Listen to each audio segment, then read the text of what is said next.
और करीब 48 घंटे से ज्यादा का वक्त बीत जाने के बाद भी बांग्लादेश में स्थिति सामान्य होने का नाम नहीं ले रही है। दरअसल सिंगल राहुल आनंद के घर पर तोड़फोड़ की तस्वीरें भी सामने आई हैं। राहुल आनंद के घर पर तोड़फोड़ की गई है बांग्लादेश में और वो तस्वीरें भी सामने आई हैं। इसके पहले हमने अलग अलग जगहों पर आपको दिखाया था कि कैसे हंगामा हो रहा है और अभी आप देख सकते हैं कि सिंगर राहुल आनंद के घर पर तोड़फोड़ की गई है, आगजनी हुई है, हंगामा किया गया है। राहुल आनंद के घर को भी आग के हवाले कर दिया गया है।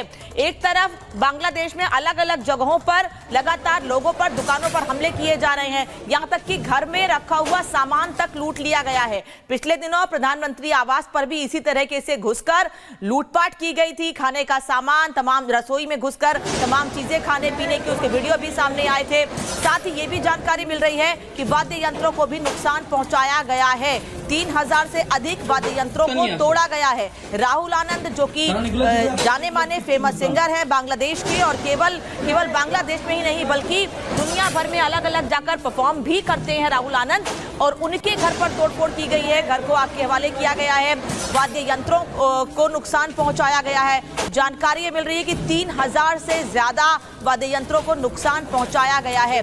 बांग्लादेश के बड़े नामों में, साथ ही केवल देश में ही नहीं बल्कि दुनिया भर में राहुल आनंद का बड़ा नाम। राहुल आनंद पूरे दुनिया भर में अलग अलग जगहों पर जाकर परफॉर्म करते हैं और ऐसे में उनके घर पर आगजनी जहां पर कोई सुरक्षा नहीं थी, कई सवाल खड़े करती है।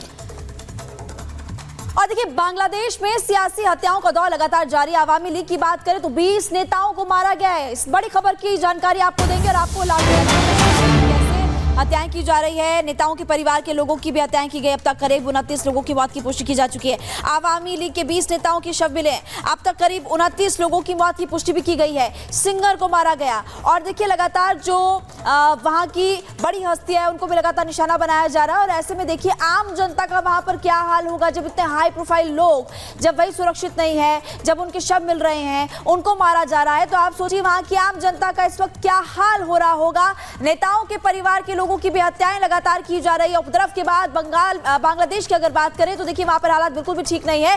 गायक राहुल आनंद के घर पर तोड़फोड़, इससे पहले आपको जानकारी दे रहे थे और अब आपको बता रहे, अब तक करीब 29 लोगों की मौत की पुष्टि। ये नेता थे, नेताओं के परिवार वालों को भी लगातार मारा जा रहा है।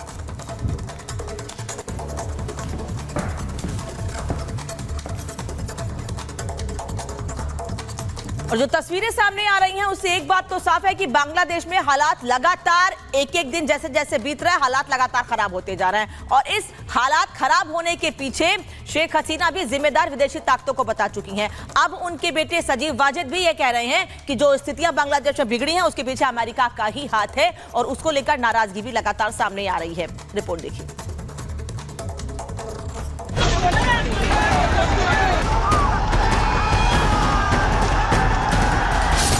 बांग्लादेश से रोज बर्बादी की नई तस्वीरें सामने आ रही है। कभी कट्टरता के नाम पर तो कभी आंदोलन के नाम पर लोगों की हत्या हो रही। लोग सड़कों पर उतरकर विरोध कर रहे हैं। अल्पसंख्यकों के घरों में आग लगाई जा रही है। लेकिन सोचने वाली बात है कि विकास की पटरी पर आगे बढ़ रहा बांग्लादेश डिरेल कैसे हो गया?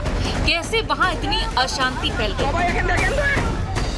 क्यों आखिर इतने लंबे समय तक बांग्लादेश की सत्ता की बागडोर संभाल रही शेख हसीना को अपना ही देश ऐसे छोड़ने पर मजबूर होना पड़ा?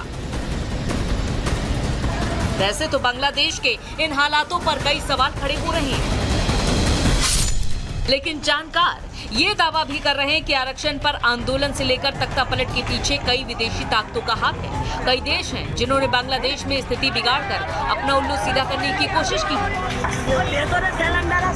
और माना यह जा रहा है कि जो देश लोकतंत्र के रक्षक होने का दावा करते हैं वही देश अपने हितों के लिए दूसरे देशों में हालात बिगाड़कर लोकतंत्र के भक्षक बन रहे हैं। हालांकि कुछ ऐसा ही मानना है शेख हसीना के बेटे सजीव वाजिद का, जिन्होंने बांग्लादेश की बगावत के पीछे अमेरिकी गेम का दावा किया।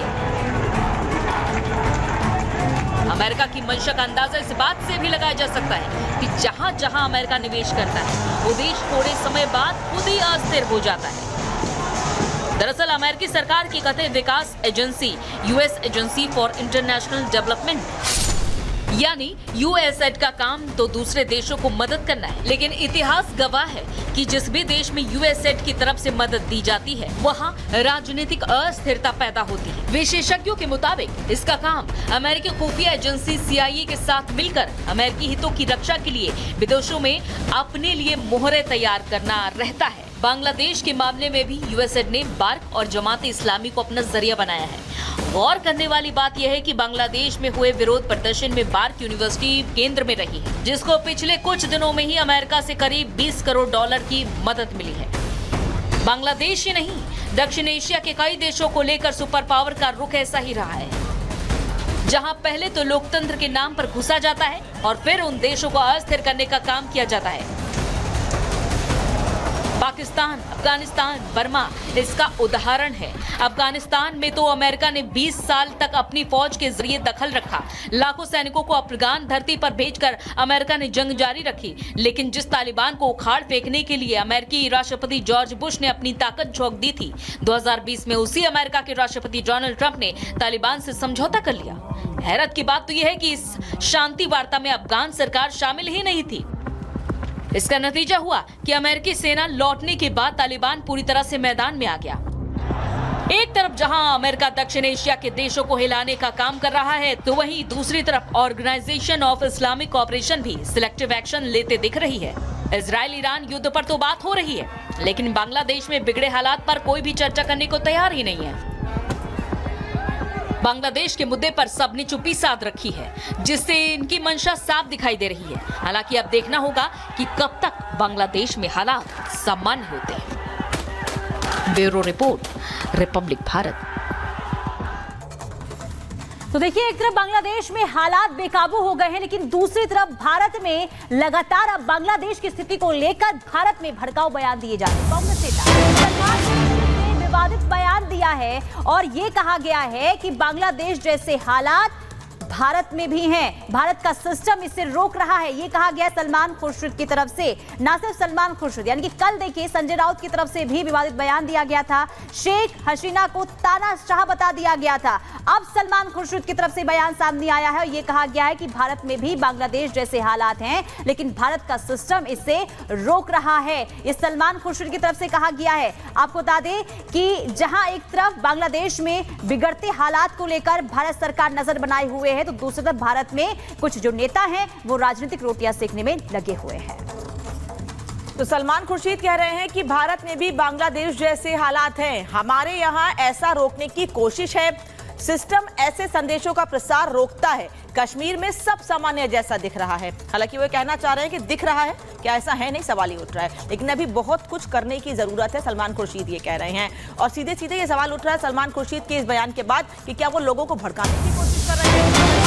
बयान पर भारतीय जनता पार्टी ने भी तीखी प्रतिक्रिया दी है। सलमान खुर्शीद जिस तरह से बयान दे रहे हैं उस पर बीजेपी ने नाराजगी जाहिर की और कह रहे हैं कि लोगों को भड़काने की कोशिश कर रहे हैं। शहजाद पूनावाला ये कह रहे हैं कि कांग्रेस लोगों को भड़काने की कोशिश कर रही है, भारत में भी उपद्रव फैलाने की साजिश की जा रही है। शहजाद पूनावाला कह रहे हैं, सुनिए।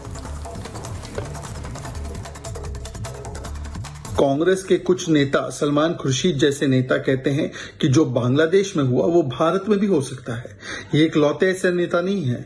संजय राउत हो, महबूबा मुफ्ती की बेटी हो, ये अनेकों प्रकार के लोग चाह रहे हैं कि भारत में भी वही हो जो बांग्लादेश में हुआ। पर सवाल ये पैदा होता है कि मोदी विरोध में उतरते उतरते क्या भारत और भारत की संस्थाओं के विरोध में उतरना जरूरी है? क्या भारत की लोकतांत्रिक संस्थाएं इतनी कमजोर हैं? क्या भारत में चुनाव जो हुए अब उस पर फिर से सवाल उठाए जाएंगे? या भारत की सेना, जिसने कभी भी राजनीति में हस्तक्षेप नहीं किया है, क्या भारत की सेना के प्रति भी कुछ सवाल खड़े किए जा रहे हैं?